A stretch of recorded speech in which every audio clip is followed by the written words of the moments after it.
lorsqu'on parle des précurseurs de l'astronomie moderne, il nous vient à l'esprit des noms comme Copernic, Galilée, Newton. Nous ne pensons jamais à Giordano Bruno, qui fut pourtant un avant-coureur, un annonciateur des sciences modernes.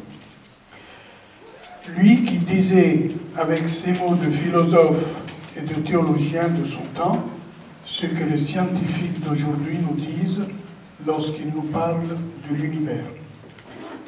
Le professeur Racine, que je me réjouis de voir encore une fois parmi nous, nous expliquera comment ce père dominicain, certes déchu, certes excommunié, se retrouva un jour de février de l'an 1600 sur un bûcher érigé au milieu d'une place de Rome, brûlé vif par les soins de la Sainte, si j'ose dire, de la Sainte Inquisition. Monsieur Racine, nous vous écoutons.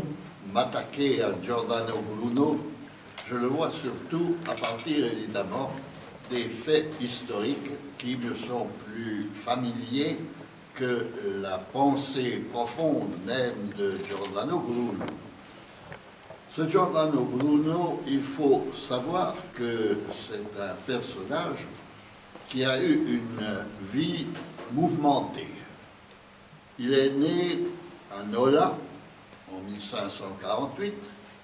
Il s'appelait d'abord Filippo Bruno.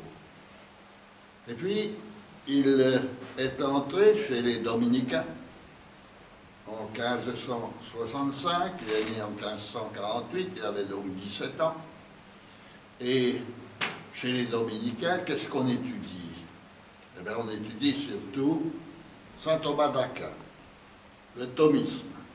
Et quand on dit le thomisme, c'est derrière la pensée d'Aristote que saint Thomas a adaptée pour les gens du XIIIe siècle.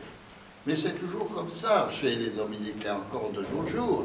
Qui veut se faire dominicain va étudier pendant 7 ans saint Thomas et être familier ensuite de saint Thomas et raisonner à partir de saint Thomas.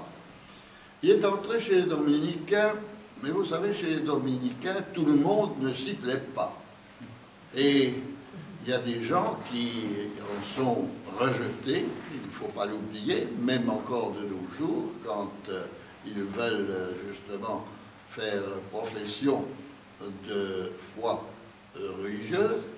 Et notamment, il ne faut pas beaucoup pour qu'on vous demande de quitter l'ordre si vous avez simplement quelques petites pensées voisines d'une hérésie. C'est arrivé à un de mes collègues strasbourgeois qui a été rejeté de l'ordre dominicain parce qu'il mettait en doute certains des dogmes qui touchent justement Saint-Pierre.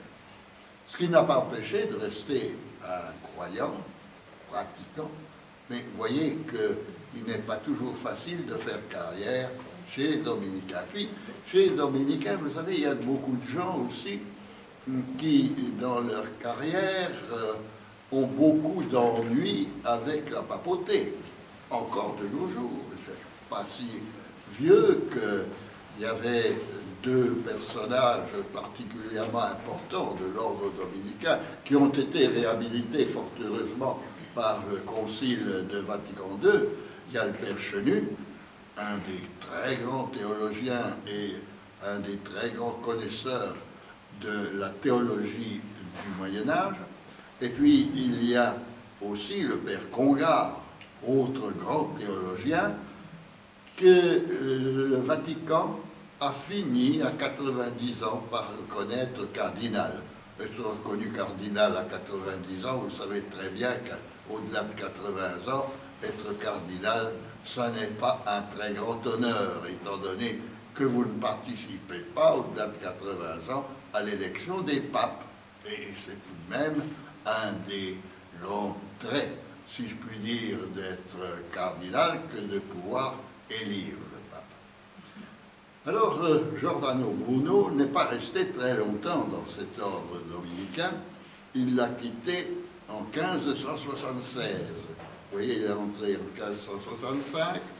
Il a eu le temps de faire ses études thomistes. Et puis, 11 ans après, il quitte cet ordre et il s'en va se promener. Car il a eu pas mal d'aventures que nous connaissons mal, car il a parcouru une bonne partie de l'Europe chrétienne et il a commencé de professer des opinions que nous appelons hétérodoxes. Cela veut dire que dès octobre 1576, il s'est retrouvé plus particulièrement à Genève, et Genève, c'est la capitale du protestantisme, c'est la capitale de Calvin, et il s'est fait calviniste. Ce n'est pas, disons, une affirmation qu'il faut prendre tout à fait à la lettre. Il y a des discussions autour de sa conversion. Toujours est-il qu'il adhérait à une grande partie des idées calvinistes.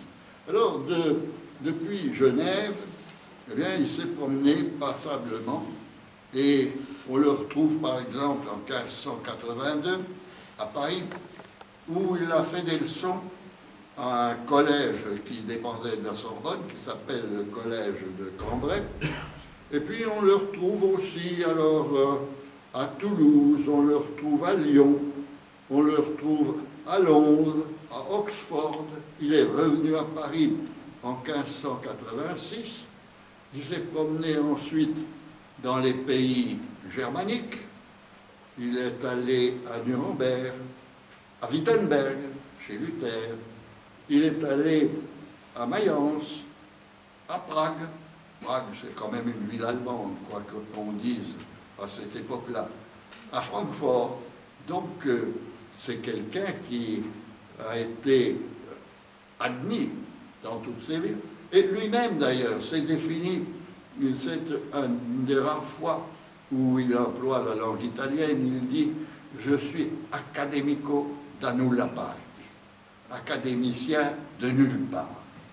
Donc il s'est promené, et puis il a été appelé en 1591 par un noble vénitien, d'une grande famille vénitienne, à Mocenigo.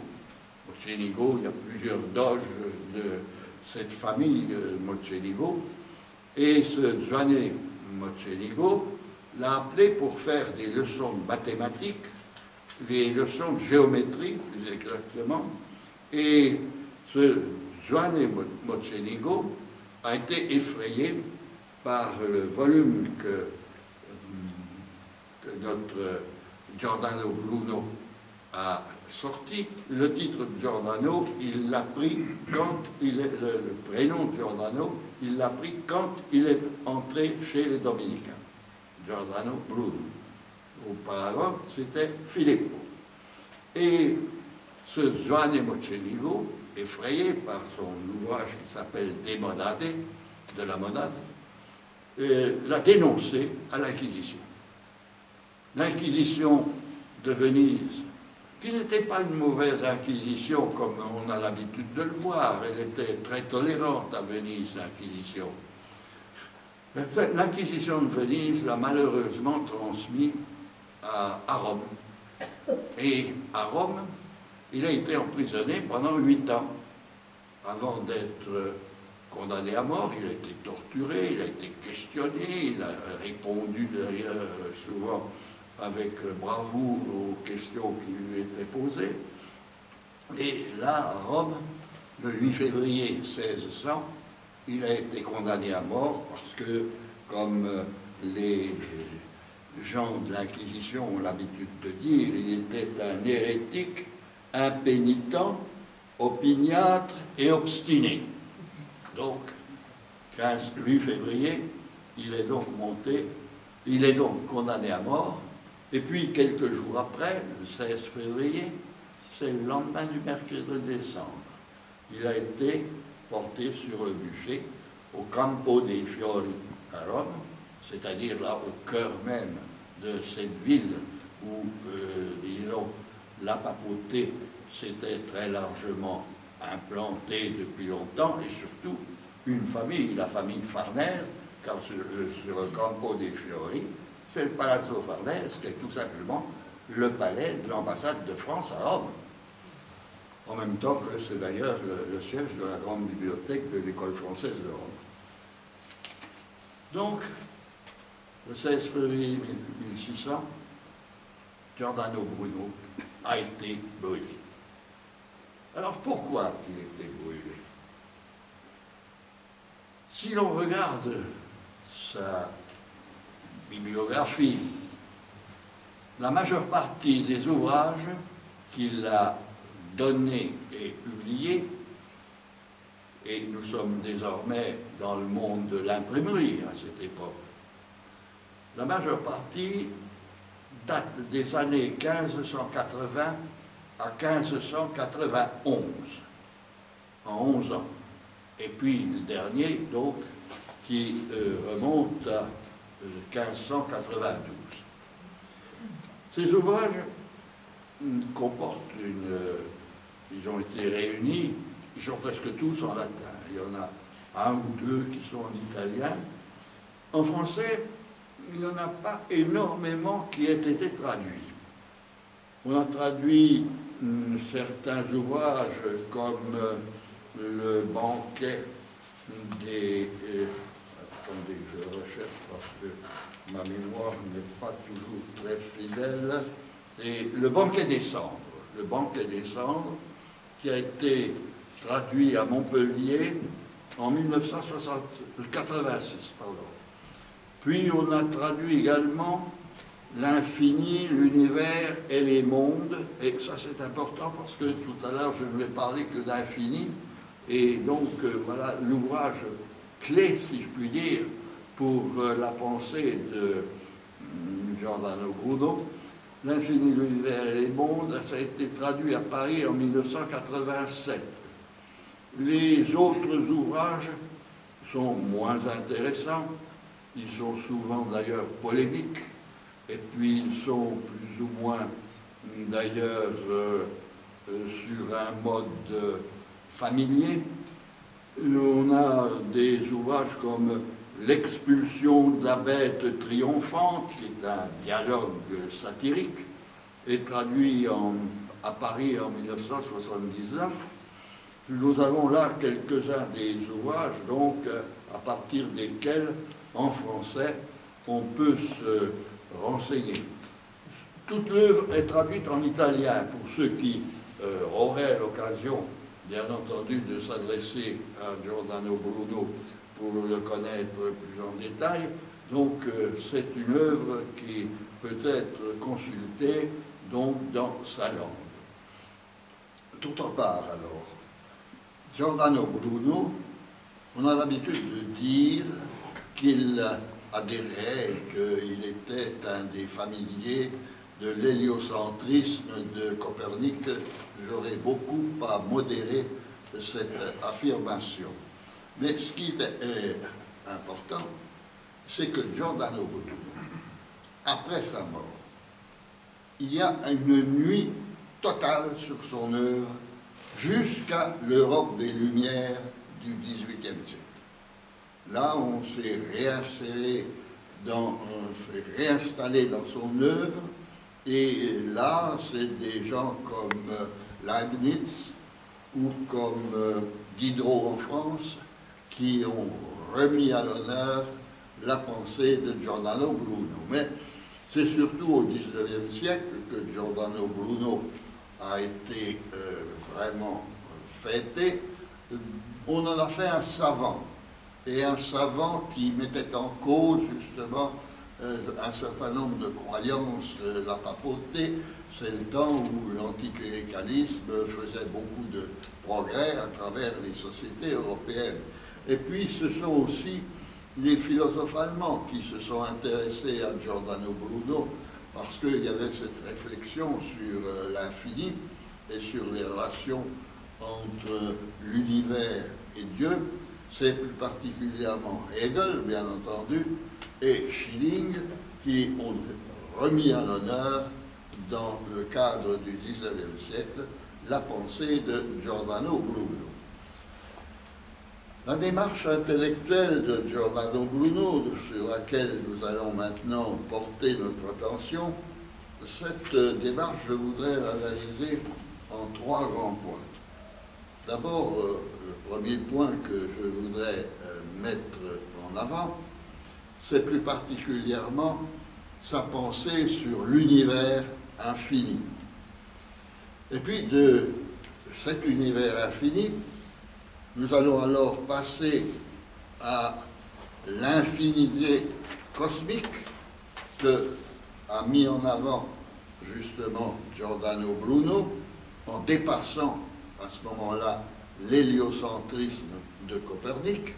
Et enfin, il faudra nous attacher au rapport entre Dieu et l'univers qui fait tout de même un des fonds à partir duquel le pauvre Giordano Bruno a été condamné par l'Inquisition. Alors, je vais partir de quelques citations. C'est les mêmes citations qu'on retrouve un peu partout d'ailleurs. Elles sont dans l'article du Dizionario Biografico degli Italiani. Mais cet article, je voudrais tout de même vous rappeler, Bruno c'est B, et le B c'est dans les premiers ouvrages qui remontent à plus de 40 ans maintenant. C'est les années, attendez, ça fait plus de 40 ans puisque ça a démarré dans les années 1960, ça fait donc déjà 60 ans. Il y a eu tout de même des recherches depuis, il y a tout de même quelques progrès qui ont été faits autour de cette information sur la pensée de Giordano Bruno. Alors, je vais partir d'une constatation que Giordano Bruno a fait lui-même, mais il part de ce que son jugement lui fait apercevoir, et il dit c'est à l'intellect qu'il appartient de juger et de rendre compte des choses que le temps et l'espace éloignent de nous. Nos sens, dit-il, ne peuvent appréhender que les objets qui sont à leur portée. Et il ajoute, il confesse les sens, confesse la faiblesse des hommes en produisant l'apparence d'un horizon fini, apparence d'ailleurs toujours changeante. Ce changement d'horizon que Bruno analyse dans un passage important de son ouvrage qui s'appelle De immenso et innumerabilibus, c'est-à-dire de l'immensité de ce qui est innombrable, c'est un souvenir d'enfance qui lui vient. Je croyais, dit-il, qu'il n'y avait plus rien au-delà du Vésuve, car il m'était impossible d'apercevoir quelque chose par-delà. N'oubliez pas qu'il a été dominicain à Naples, et puis Nola est une des petites villes de cet horizon campagnard. Voilà ce que dit déjà Giordano Bruno, et l'horizon donc semble enclore pour lui un monde qu'il perçoit, et ce sont nos déplacements qui nous font franchir une limite qui n'a donc pas d'existence absolue. Il n'y a pas d'horizon en soi pour Giordano Bruno, mais toujours pour un observateur. C'est le corrélat de la limitation des sens. Le phénomène d'horizon ne cesse d'accompagner les déplacements de l'observateur qui le situe au centre de sa propre perspective. Voilà le confinement circulaire de l'horizon qui résulte de la projection de la finitude des sens et non pas de la structure de l'univers. Une telle expérience nous enseigne aussi la détermination distincte d'une limite et le franchissement de cette limite. Ce franchissement suscite en nous la pensée d'une avancée au-delà que rien ne peut réprimer ou contenir. Cela ne signifie pas que l'idée d'un espace infini soit comme l'aboutissement de cette progression de la pensée qui reprendrait indéfiniment son interrogation sur l'au-delà de la limite. Il y a donc, pour Giordano Bruno, une intuition de l'infini, mais une intuition qui ne parvient pas à s'expliciter entièrement. Je dirais que c'est un peu une intuition bergsonienne dans ce domaine-là. Et cet infini extensif, c'est là-dessus que se découpe ce confinement illusoire de l'horizon. Le franchissement de la limite ne fait que révéler l'infini extensif qui le précède sur le plan de l'ontologie et sur le plan de la logique. Donc le philosophe dégage peu à peu les enseignements d'une expérience perceptive pour les élever par abstraction à la dignité d'une technique d'argumentation. L'idée d'une limite ultime et infranchissable est impensable sans contradiction. Et Bruno s'appuie sur son impensabilité à la fois pour incliner ses lecteurs vers l'infinitisme et pour réfuter tout ce qui est argument pour le fini. Alors, vis-à-vis des arguments du fini, il a sa démarche personnelle. Il veut nous faire découvrir dans l'intériorité de notre pensée un infini actuel, infigurable, dit-il. C'est le terme du De Imensio. Un infini qui conditionne en fait toute notre connaissance.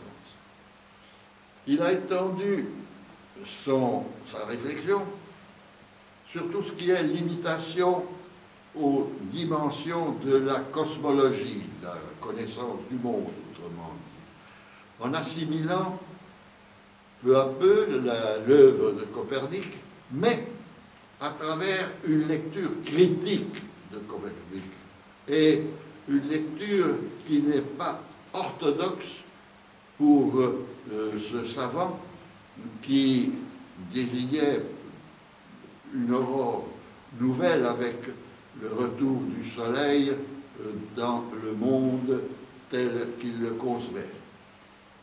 On passe ainsi de l'horizon local terrestre à l'idée d'un horizon global et du même coup à l'idée d'un univers infini. Copernic était attaché au finitisme.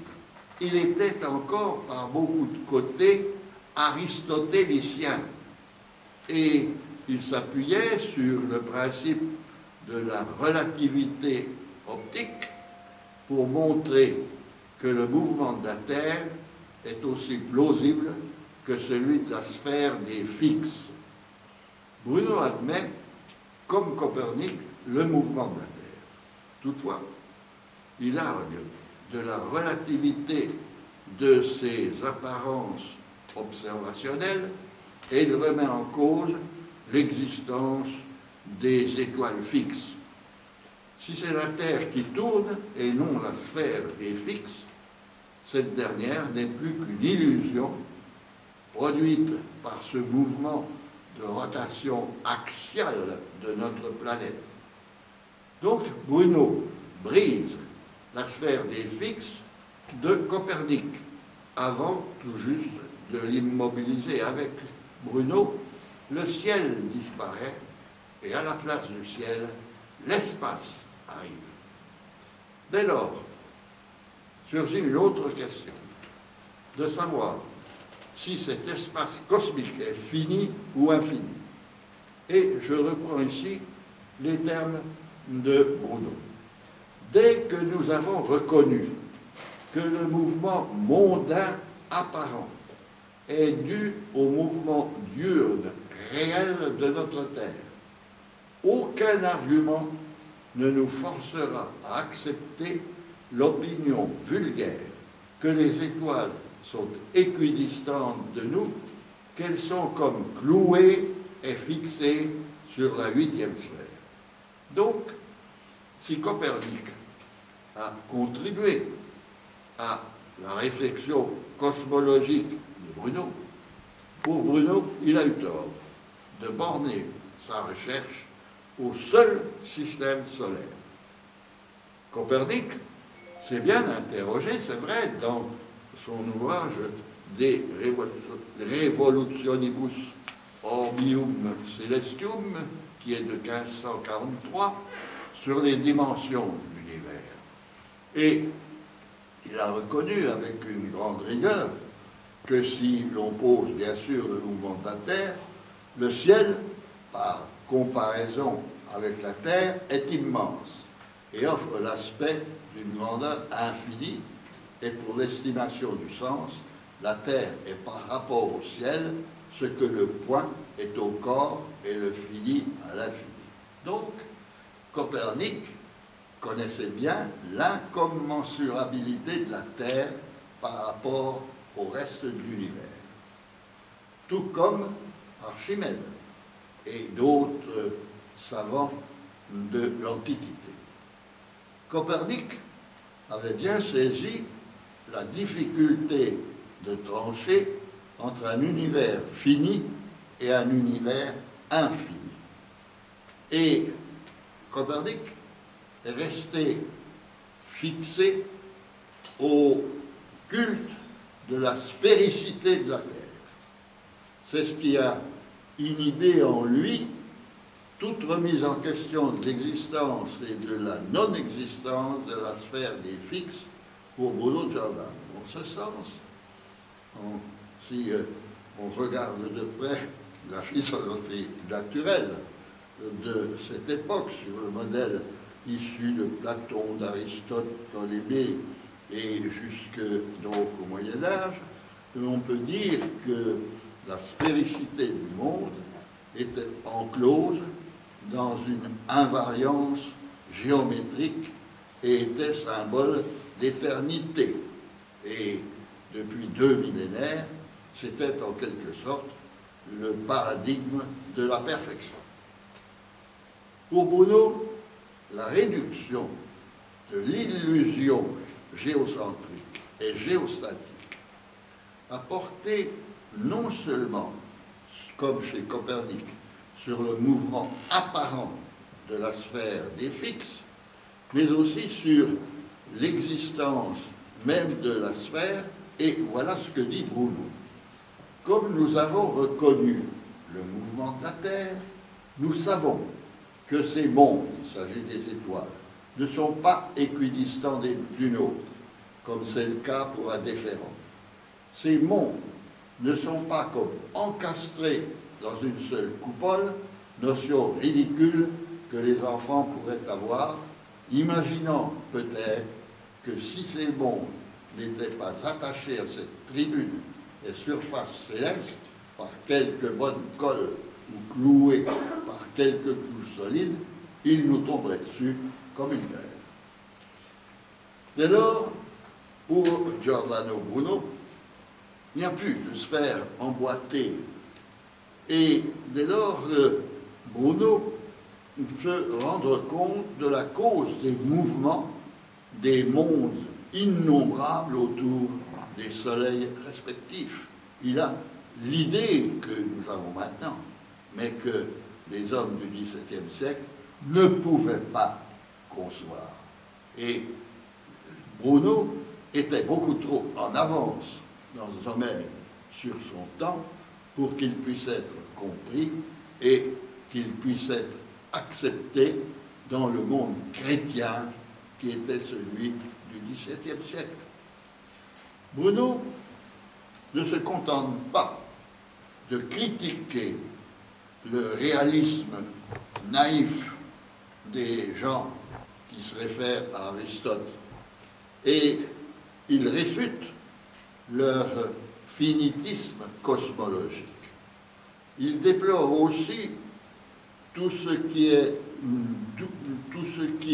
peut aller contre ce qu'il appelle une limitation.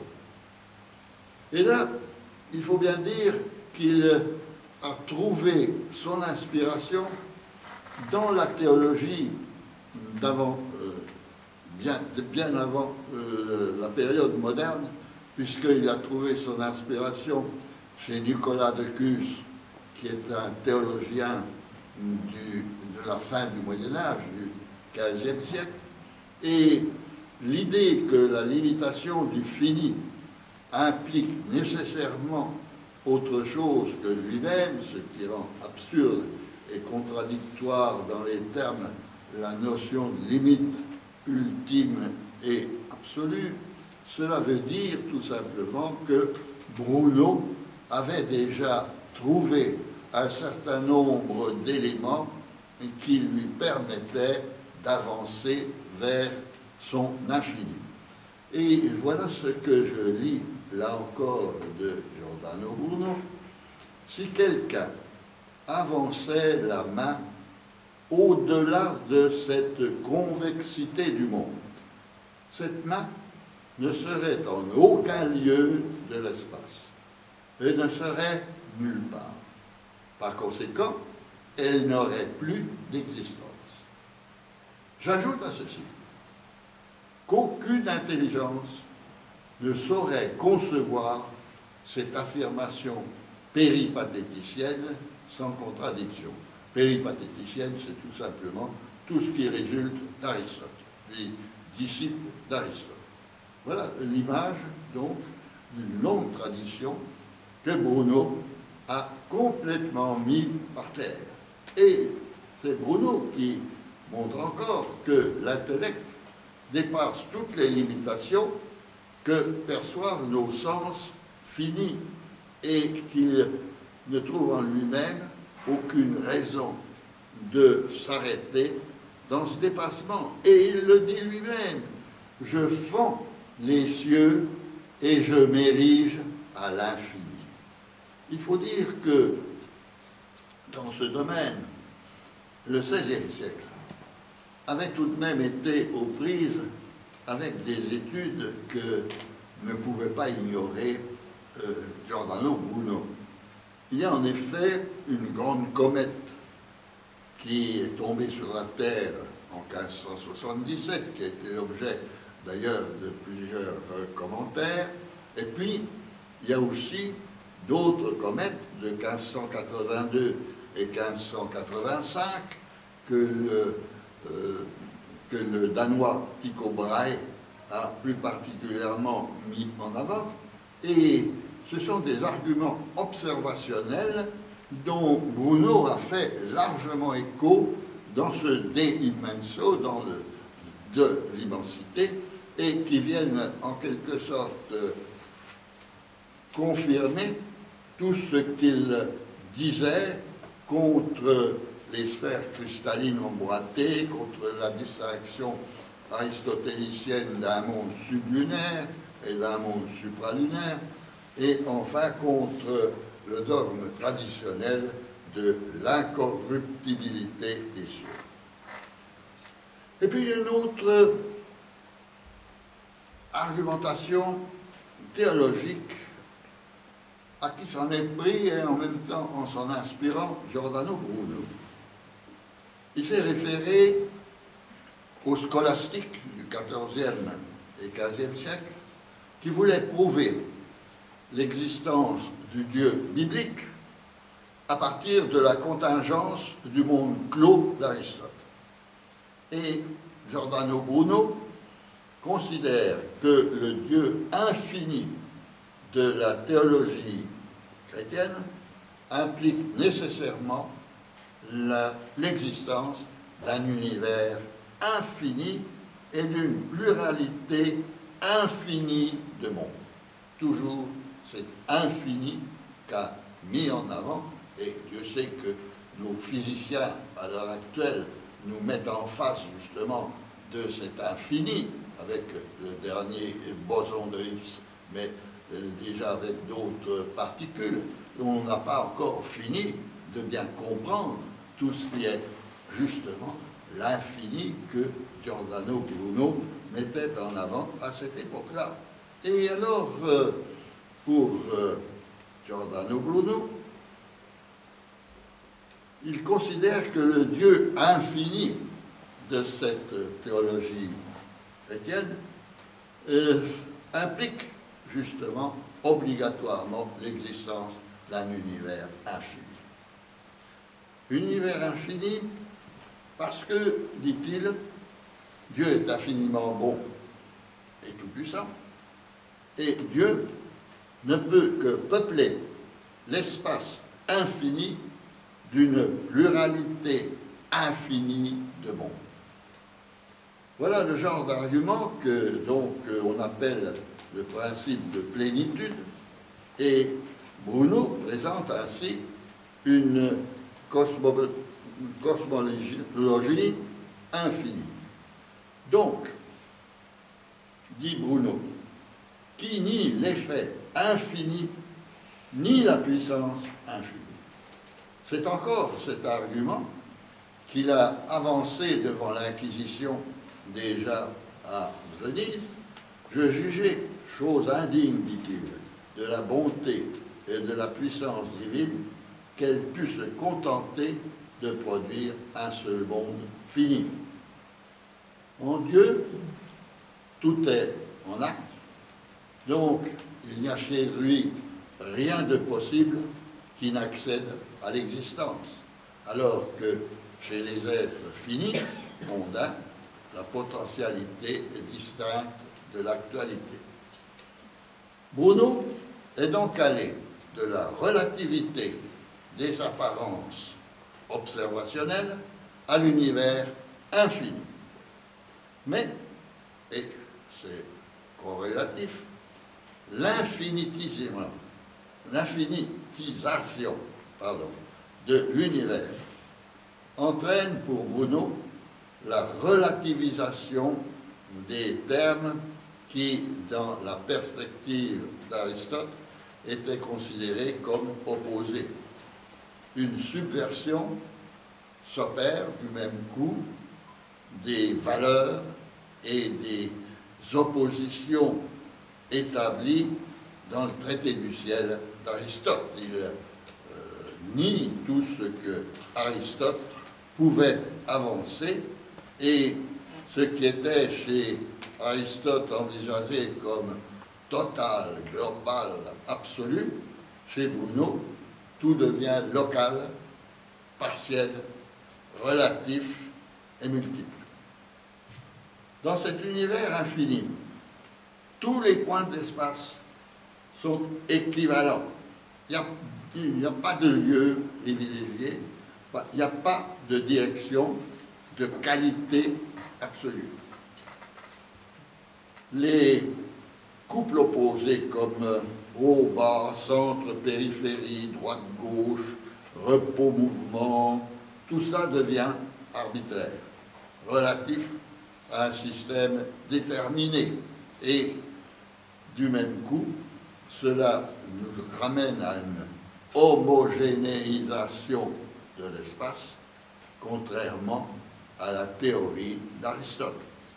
Et elle fait de l'espace, pour Bruno, un contenant physique, tridimensionnel, continu, qui renferme tous les corps. Bruno, autrement dit, rejette totalement les théories d'Aristote, qui étaient encore en partie présentes dans le système de Copernic, mais il ne le fait pas, et c'est là le problème qui a toujours heurté dans l'analyse de la pensée de Bruno. Il ne le fait pas à partir justement de la science mathématique, comme le laissent malheureusement entendre les gens qui ont étudié Bruno au XIXe siècle. car d'abord Bruno ne possède qu'une connaissance très limitée des mathématiques. Et puis, en fait, il ne faut pas oublier que Bruno n'était qu'un amateur dans le domaine des mathématiques.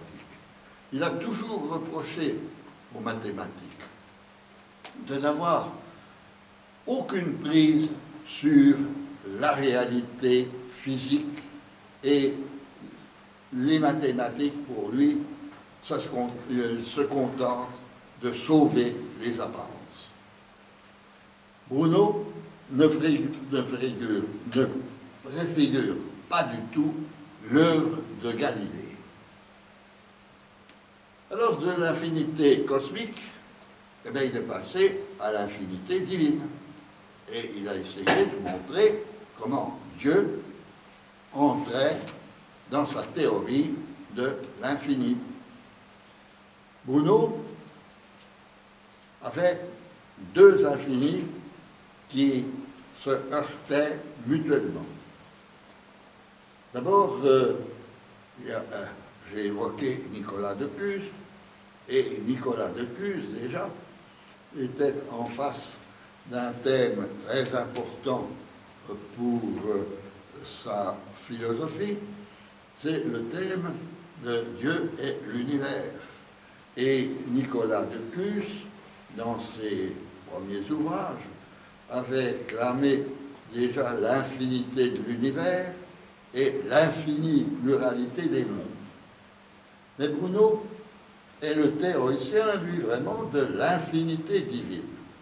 Alors, comment concevoir cette infinité divine de Giordano Bruno? D'abord, Giordano Bruno évite de tomber dans les paradoxes traditionnels de l'infini, dont certains d'ailleurs avaient été déjà utilisés par Aristote. Bruno affirme, et je prends ses propres paroles, que son enseignement peut échapper à ces innombrables labyrinthes. Il précise que l'infinité cosmique contient en fait une infinité de parties, mais que ces parties ne sont pas constitutives de la dite infinité. C'est un peu byzantin, si je puis dire, mais c'est une des bases fondamentales de la pensée de Giordano Bruno. Et, comme dit Giordano Bruno, cela ne revient pas au même de parler de parties dans l'infini et de parties de l'infini. En outre, nous arrivons à une autre notion extrêmement importante, surtout par rapport à la divinité, c'est le problème de la perfection. La perfection, Giordano Bruno la place du côté de l'infini, et non pas du côté fini. Or, c'est ce que voulait la tradition aristotélicienne, et du même coup, Giordano Bruno rompt, là encore, avec cette tradition, et surtout, il associe le parfait à l'infini, et je reprends ici ce qu'il dit dans De Monade. Dans De Monade, il dit, l'infini est parfait parce que dans l'univers que nous posons comme infini, se trouvent les mondes comme autant de parties et leurs membres concourent à former un tout parfait. La perfection divine, qui s'exprime directement dans son essence, c'est-à-dire dans son unité absolue, relève donc d'une certaine modalité de la présence de Dieu dans le tout et dans les parties. La perfection de l'univers est comme dispersée, et Giordano Bruno dit, dans l'immense simulacre corporel qui représente la divinité. L'univers, pourrait-on dire, participe à la perfection divine qui se reflète en lui, mais d'une façon dérivée et infiniment dispersée. L'infini divin et l'infini cosmologique ne sont pas du même ordre. Et il a une formule qui est très claire dans ce domaine que je reprends. Dieu est tout infini de façon compliquée et totale, mais l'univers est tout en tout d'une manière expliquée et non totale. L'univers est donc envisagé par Bruno comme un espace infini, un infini extensif dépourvu de limites, puisque une limite n'a de sens qu'en tant qu'elle sépare deux réalités du même ordre. Or, comme il n'existe qu'un univers infini, il ne saurait être limité par un autre univers. Il n'y a qu'un univers qui est donc infini. Et Bruno reprend ici toute une démonstration qui vient autant de Nicolas de Cus que de l'hermétisme. L'hermétisme, c'est surtout autant de Laurent le Magnifique qu'on y est revenu, notamment à Florence. L'hermétisme, ce sont des doctrines qui remontent à Alexandrie au IIe siècle avant Jésus-Christ, à travers deux ouvrages qui sont bien connus, qui sont le Pinander et l'Asclépios, et les formules de l'hermétisme apparaissent particulièrement autour de Laurent le Magnifique, chez un personnage bien connu qui s'appelle Marsile Ficin. Marsile Ficin, qui justement à Florence a en quelque sorte fixé une espèce de philosophie qui était la philosophie des Médicis, que les Médicis voulaient imposer d'ailleurs à la population florentine.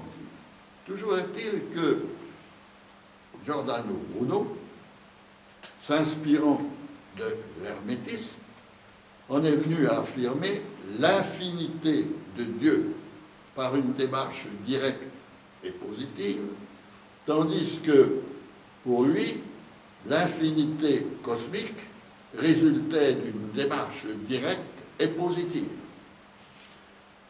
Nous avons donc ici une démarche qui va au-delà de ce qu'il appelle les absurdités du monde fini aristotélicien. Chaque monde fini, chaque atome, chaque individu exprime un des aspects de l'être infini. Mais, en regardant de près sa définition définitive, on comprend alors que tout soit dans tout, mais pas totalement. En Dieu, au contraire, dit-il, chacun de ses attributs est infini. Et je dis que Dieu est totalement infini parce que tout en lui se trouve dans le monde en son entier et dans aucune de ses parties infiniment et totalement. Autrement dit, voilà une infinité d'attributs qui revient à Dieu. Chacun d'eux est évidemment infini au sens de l'infini intensif. C'est l'infinité absolue de Dieu, et comme cet infini absolu est un infini omniprésent, il est tout entier dans chacun des êtres que comprend l'univers. Voilà cette infinité divine, cette infinité cosmique qui se distingue par la modalité de leur présence respective. Mais voyez que les distinctions sont relativement subtiles. Est-ce à dire maintenant? Et c'est là le problème qui va compter pour sa condamnation. Est-ce à dire qu'il a adopté une perspective qu'on appelle moniste, une seule perspective, et un seul univers, un seul Dieu immanent, d'autre part, et ne risque-t-il pas alors de tomber dans le matérialisme? C'est ce que les inquisiteurs vont évidemment lui reprocher, parce que l'être divin, dans la formule de Giordano Bruno, c'est comme disait un des philosophes qui s'est occupé de Giordano Bruno, un fiatus vocis, c'est-à-dire un souffle de voix.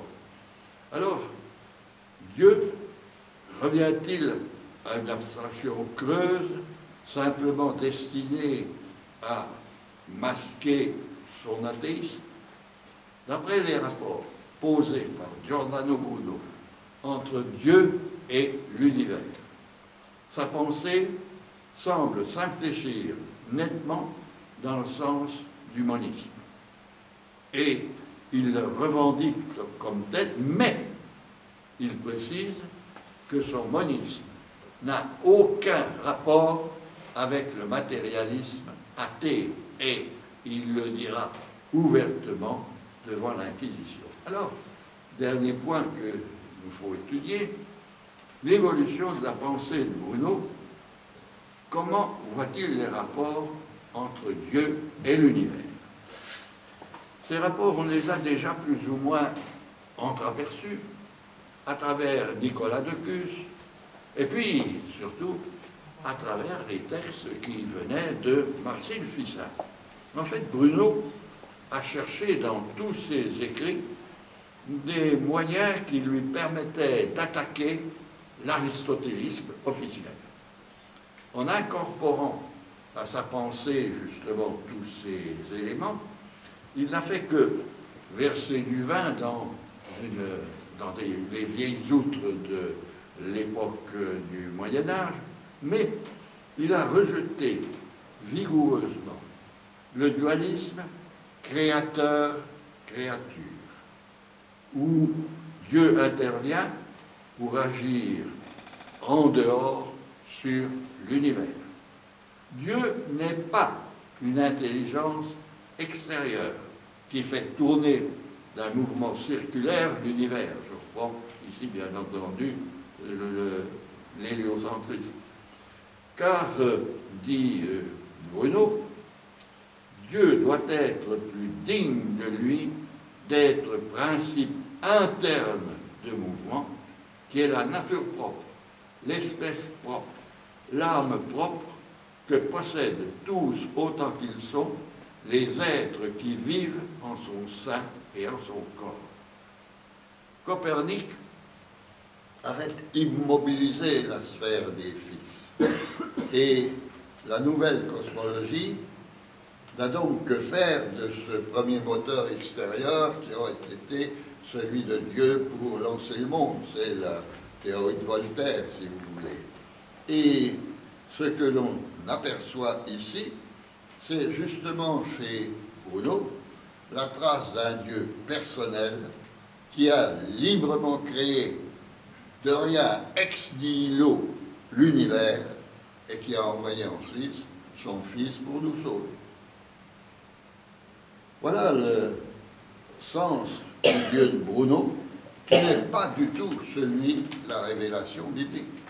Et le Dieu de Bruno, il annonce une autre forme de concevoir la divinité à travers Spinoza à la fin du XVIIe siècle, et à travers le moyen, autrement dit, d'avoir un Dieu non plus issu de la Bible et de tout ce que l'on racontait, mais un Dieu philosophe, un Dieu qui soit conçu par la pensée philosophe.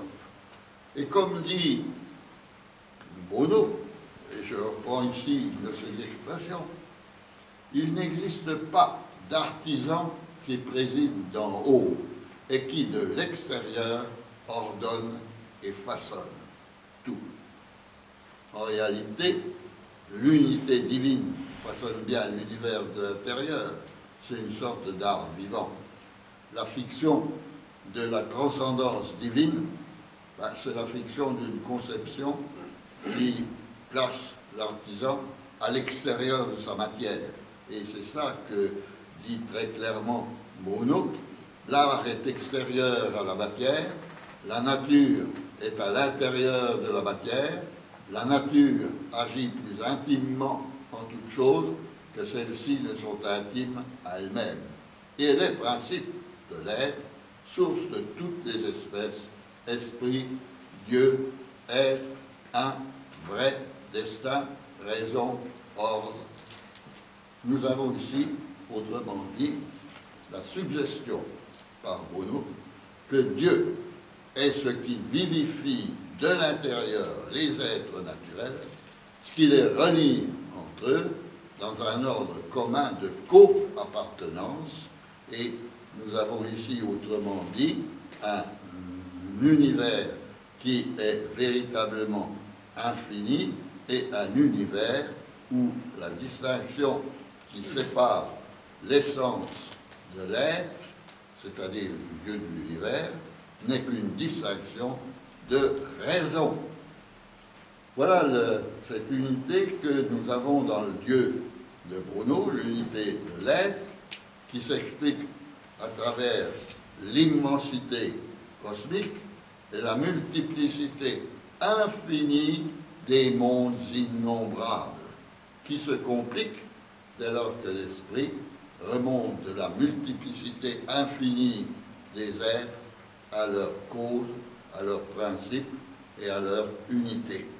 Dieu assure l'unité de l'être, l'unitotalité de l'univers, et, comme dit, c'est ce que dit Bruno, l'unitotalité de l'univers, et finalement, l'unité de la pensée du philosophe.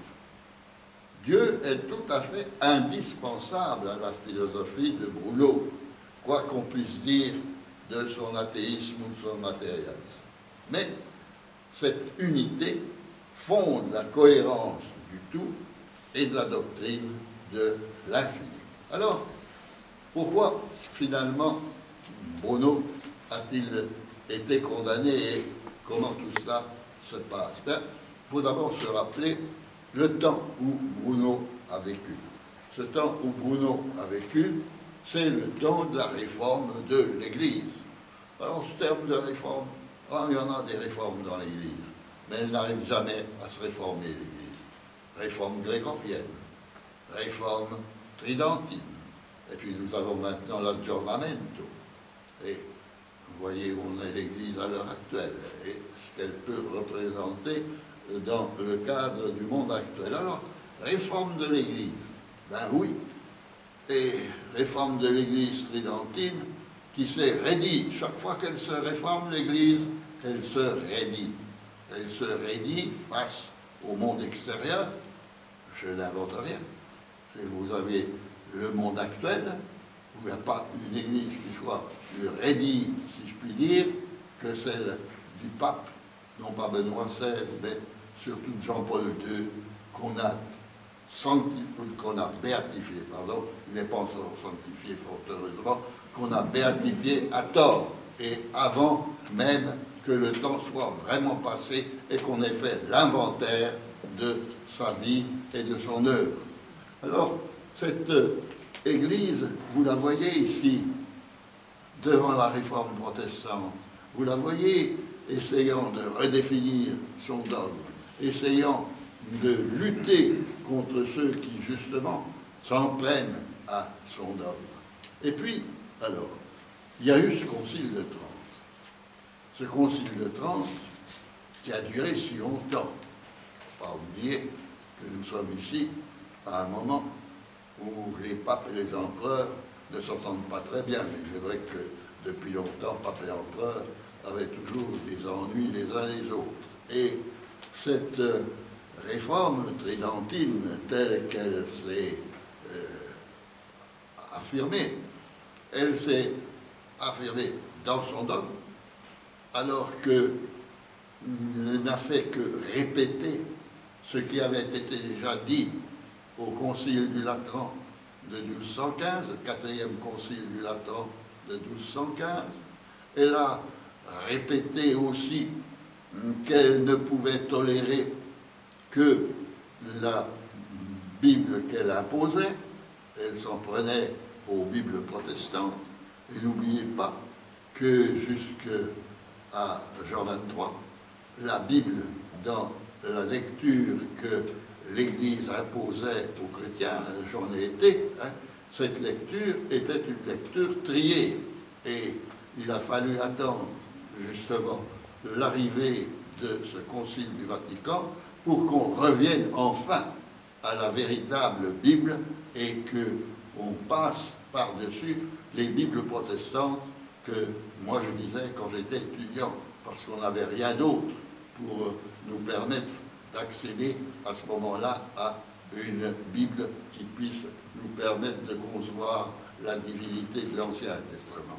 Alors, le dogme de l'Église, ben, je vous ai dit tout au long, c'est Aristote. C'est Aristote. C'est le monde fermé, le monde clos, le monde où c'est la Terre qui est immobile, et Copernic a été longtemps rejeté, et même Galilée. Vous savez ce qui est arrivé à Galilée, et Pélix mort, et pourtant elle tourne la Terre, elle se meut. Et même Galilée a eu beaucoup de mal à pouvoir se faire entendre d'une église aristotélicienne. Et Copernic lui-même était, je vous l'ai dit souvent, était très lié à cette église aristotélicienne. Alors une église qui était contre l'héliocentrisme, une église aristotélicienne qui était pour un monde fini. Or, c'est tout ce que rejette, justement, Giordano Bruno. C'est tout ce qu'il rejette. Et n'oubliez pas que, pour autant, il n'annonce pas Galilée. Et il n'est pas dans la ligne de Galilée. Mais tout de même, vous voyez que dans cet épisode post-tridentin, dans une église fermée, raidie, il y a tout de même des gens qui sont là pour ruer dans les brancards et pour essayer de comprendre un monde que l'Église n'arrive pas à saisir parce qu'elle ne respecte pas suffisamment la science telle qu'on peut la concevoir. Elle se fige dans ses dogmes et dans sa pensée, et elle ne permet pas de faire progresser la connaissance de l'humanité. Merci. Nous redonnons maintenant le contrôle de votre appareil de télévision jusqu'à la prochaine émission de... Le furet mulhousien